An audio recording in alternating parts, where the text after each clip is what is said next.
avec Isabelle Virouleau, formatrice à l'IFSI, l'Institut de formation en soins infirmiers. Bonjour Madame Virouleau. Bonjour. Alors IFSI, qu'est-ce qu'il y a derrière comme module d'apprentissage et sur combien de temps se passe le cursus? Alors l'IFSI, c'est un institut de formation où l'on forme des futurs infirmiers. La formation dure 3 années.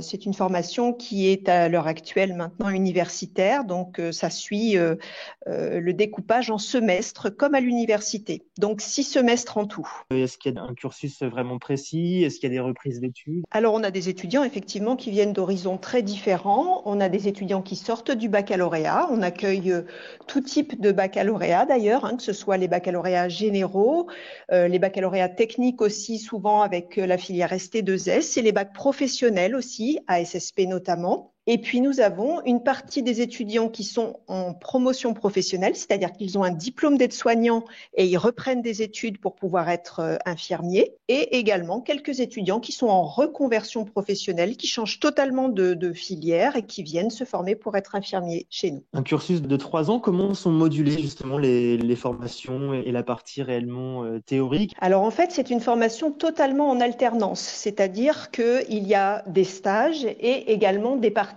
d'enseignement théorique à l'Institut de formation. Sur les 6 semestres, il y a en fait 2100 heures de théorie et 2100 heures de pratique en stage qui sont réparties sur les 6 semestres. 2100 heures de théorie, qu'est-ce qu'il y a derrière? Alors c'est très très varié et c'est ce qui fait tout l'intérêt de cette formation, c'est très varié. C'est découpé en unités d'enseignement, il y a beaucoup d'unités d'enseignement en tout sur la formation. On passe de l'anatomie-physiologie en tout début de première année, par la pharmacologie également, par tout ce qui est étude de la cellule. Donc tout ça, ce sont vraiment des connaissances théoriques qui sont assez proche de tout ce qui est science, bien entendu. On va aussi brosser tout ce qui peut être psychologie, sociologie, anthropologie. On a aussi ce qu'on appelle le raisonnement clinique, c'est-à-dire l'étude de la situation d'un patient et tout ce que l'infirmière doit pouvoir mettre en œuvre comme action et comme surveillance pour bien le prendre en charge.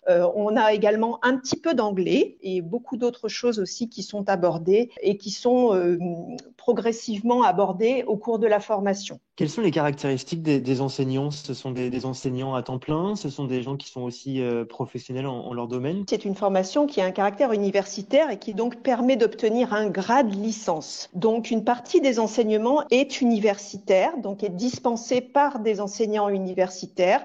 Et comme nous sommes sur le site d'Angoulême, que nous n'avons pas forcément d'université tout à côté, d'université de médecine notamment, mais de psychologie non plus, eh bien ces cours-là sont enregistrés et les étudiants les suivent, visionnent en fait ces vidéos. Donc ça, c'est pour une partie des cours. Il y a quand même quelques heures de cours en vidéo qui ne sont pas négligeables. Ça représente quand même une partie non négligeable de la formation. Et puis, il y a des cours en présence ici sur le site qui sont dispensés par des cadres de santé, donc des infirmiers qui ont passé un diplôme complémentaire pour pouvoir être formateurs et qui accompagnent en fait les étudiants dans les TD et dans la compréhension de tous les enseignements qui sont dispensés, que ce soit à l'université ou que ce soit ce que l'on appelle cœur de métier, c'est-à-dire que ce sont des infirmiers qui ont pratiqué pendant des années et qui là maintenant se consacrent simplement à la formation. Donc voilà, c'est panaché. On a quelques cours par les universitaires et quelques cours par les formateurs d'IFSI. On arrive également à faire appel à des professionnels de terrain, des médecins et des infirmiers qui viennent nous parler de leur pratique actuelle en stage. On parlait tout à l'heure de la répartition. Finalement, c'est 50% théorique, 50% stage.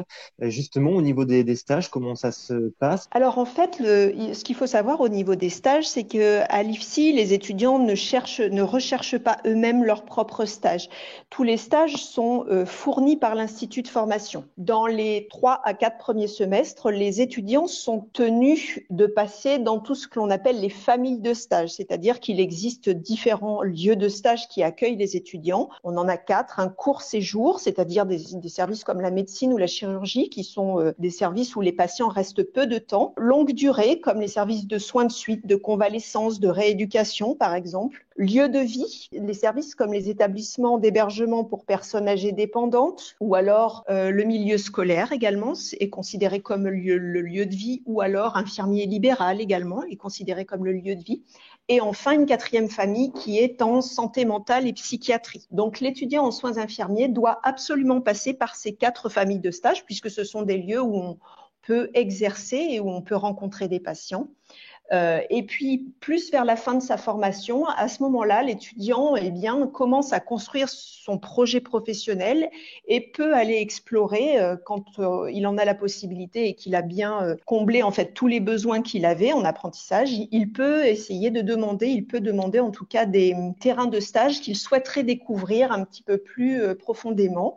Et dans la mesure du possible, on répond à sa demande jusqu'à ce qu'il quitte l'institut de formation et qu'il puisse après choisir effectivement son lieu d'exercice. Eh bien, merci Madame Virolo de nous avoir présenté tout ce qu'il y avait derrière l'IFSI finalement. Et puis à très bientôt, pourquoi pas pour de nouvelles informations. Sans souci, merci à vous.